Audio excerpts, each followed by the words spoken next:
Campus here. Welcome back or welcome to my channel and welcome to another vlog. Today, fourth week na since ang last competition ko and I want to talk about something na medyo sensitive na hindi masyadong pinag-uusapan ng mga tao and that is binge eating. So I want to talk about this kasi medyo marami na akong pinagdaanan pagdating dito sa binging.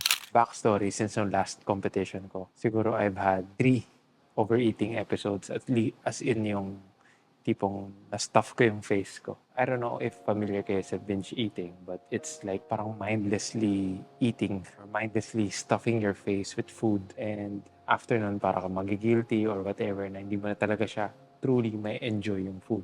So yun yung nangyari sa akin and I've had this tendency matagal na. Every cutting phase, kakaroon ako ng parang binge eating episodes and yun, parang same yung nangyayari. Same yung results. And honestly, hindi siya nakakatulong pagdating sa pagbabulk. So I don't know kung borderline eating disorder na to or eating disorder na siya talaga. But I guess meron tendencies ng pagkakaroon ng eating disorder kasi every time nakakain ako ng madami or parang hindi kasi siya planado. So every time kakain ako ng madami, the next day or kahit nga right after na sobrang busog ko na, parang nagkakaroon ako ng guilt. Tapos, I try to overcompensate. Well, at least yung last or mga previous cutting phases ko, tinatry ko mag-overcompensate by doing more cardio, playing basketball, ganyan. Honestly, nakakasira rin siya ng mood right after ko kumain. Directly na-apektuhan din yung mga tao sa paligid ko kasi syempre pag wala ka sa mood, mapipitikan may ibang tao, ganyan, whatever. Ayun, honestly, hindi siya talaga healthy. At as hindi talaga siya healthy. And honestly, wala pa ako dun sa point na parang alam ko na yung fix, alam ko na yung solution. I know I have that tendency and I know I have that problem. Kaya siguro in this video, share ko sa inyo yung parang mga realizations ko pagdating sa binging. And hopefully if medyo nandun kayo sa similar path, try natin mag-grow together to resolve tong issue na to. But before that, magbubuhat muna tayo since nandito tayo ngayon sa gym and walang tao, or wala masyadong tao, kaya I will train my ass off today. And upper body session, so more on chest and back. If you want to copy this, tatry ko ilagay, or I will remind myself na ilagay ko yung buong exercise selections ko for today sa pinned comment down below. So yun. And sige, let's train.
Okay, workout done. Like I was saying, first step is to acknowledge na may problema. Yun yung nangyari sa akin. In-acknowledge ko na siya talaga na parang, hindi na to basta dahil deprived lang ako ng food. Hindi lang ako basta dahil nagutom lang ako for ilang months. But meron na talagang underlying problem. I guess yung utak ko sobrang obsessed na sa food. Feeling ko hindi siya masyado na pag-uusapan sa bodybuilding, alam niyo yun, sa bodybuilding sphere. Na parang lagi na lang siyang nino-normalize na parang every after diet phase or every after competition, talagang mapapakain ka, talagang normal na magbe-binge ka. And I guess that's true to an extent. Pero pag talagang paulit-ulit na nagsasuffer na yung paligid mo sa'yo, hindi lang sarili mo, di ba? Pati yung mga tao around you, napipitikan mo na dahil bad mood ka dahil kumain ka, nagigilty ka, ganyan. Doon na nagdo-draw yung line na may problema na talaga. Kailangan natin i-acknowledge na may problem na may talagang malala na yung relationship with food. And I guess second thing is kailangan meron kang support system. Ako lucky enough, nandyan yung girlfriend ko, nandyan yung friends ko. Pero ang feeling ko, ang nakatulong sa akin nitong past binging episodes ko is I really prayed. Tumawa na kayo. Pagtawanan nyo na ako, di ba? Parang cringy naman ni Von. Pero totoo, naghanap ako ng Bible, parang reading plan about binge eating. And I guess nakatulong siya. And ayoko na explain kung ano yung nabasa ko. Kasi I feel like pag nabasa nyo yun, mas okay kesa ako yung mag-explain. Ang ginawa ko is I read that and tinry ko siyang aralin, i-instill sa sarili ko. Tapos nag-develop ako ng isang certain habit na hindi ko talaga to ginagawa or feeling ko na overlook ko. Every time ako kakain ngayon, I try to pray. Hindi pa naman ako perfect. Sometimes nakakalimutan ko talaga, especially if nagmamadali. Ayun, I try to pray na yung food na nasa harapan ko, i-sustain ako. Kasi ako rin naman nag-prepare nun. Ako rin naman yung pumili nun. Diba? Dahil sa bodybuilding, ganun talaga. Parang bibihira yung times na kakain ka kung ano yung nilapag sa'yo. Usually, pagkain mong kontrolin, ikaw pumipili ng pagkain. So, I pray, I try to pray na every time na may pagkain sa harapan ko, especially pag prepare ko, na i-sustain ako na hindi ako magutom palalo, na hindi ako magkaroon ng mental distractions na I need to eat more. And ayun, feeling ko nakatulong yun, and I know nakatulong yun. Tapos yung support system, friends and family, if you have a partner, aminin mo sa kanya, aminin mo sa kanila na you have a problem, na call out ka pag kailangan, di ba? And I thank God na yun, si Paula ganun nga, na kahit na minsan, siya yung nagtitrigger na, alam mo yun, kasi syempre, di ko naman siya parang bilang her boyfriend. Ayoko naman i-limit na porket ako nagugutom, kailangan din niya magutom. So, may mga times na kumakain siya, tapos naiinggit ako. So, doon nagsisimula. Pero, yun nga, nung sinabi ko sa kanya na i-call out niya na ako kasi nga, yun, nagigilty ako and alam niya yung goals ko pagdating sa bodybuilding na feeling ko for some people, mababaw. Pero sa amin, sa dynamic namin, alam niya na importante yun sa akin. So, I guess yun, kailangan natin i-share sa mga partner natin or sa mga sa partner ko and sa partner ninyo kung meron man or sa friends and family nyo na yung itong bagay na to hindi siya often parang minamaliit ng ibang tao na hindi pagkain lang naman yan, pero if may goal ka talaga and talagang alam mo yun, obsessed ka dun sa goal na yun, humingi ka ng tulong kung kinakailangan. So yun, speaking of friends and support system, today meron tayong Christmas party na pupuntahan kasama yung barkada. So first time ko sila makikita since, at least yung kabuuang barkada. First time ko sila makikita ulit since nung last competition ko sa NBA, sa NBPH. Ayun, may mini Christmas party kami sa bahay sa naming barkada.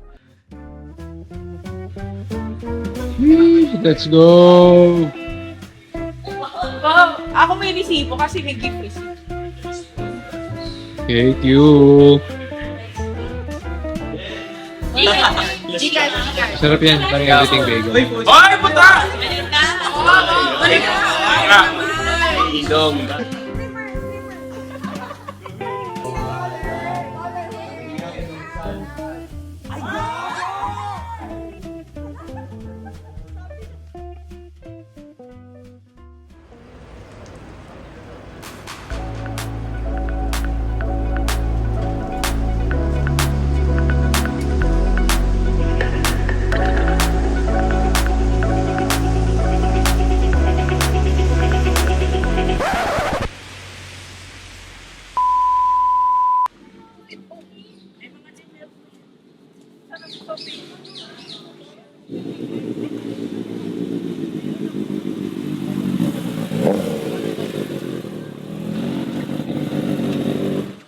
Hanep ah. Init, putang na.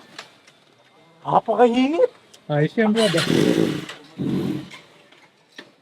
Ano ba naisipan mo ba't nakaganyan ka?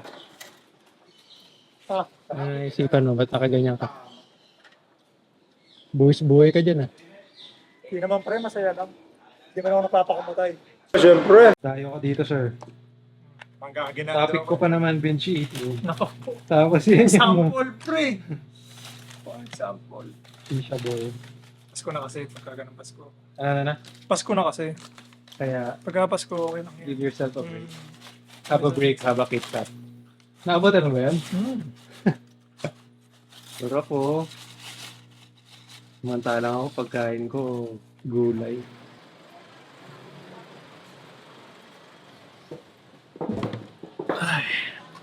And to wrap up the video, I guess, hindi naman kailangan we have all the answers right now. But, yun, I guess first step is, and I guess the most important step is acknowledging na may problem. So, kahit ano man yan, kahit anong problem man, kung how big or small, kailangan natin siya i-acknowledge. And, ayun, parang that's the first step and the most important step to the right direction. And as for me, pagdating sa binge eating, ayun, kailangan ko lang maging mindful sa tendencies ko. Kailangan ko lang maging mindful na meron akong ganong problema and meron akong ganong ayun, tendencies.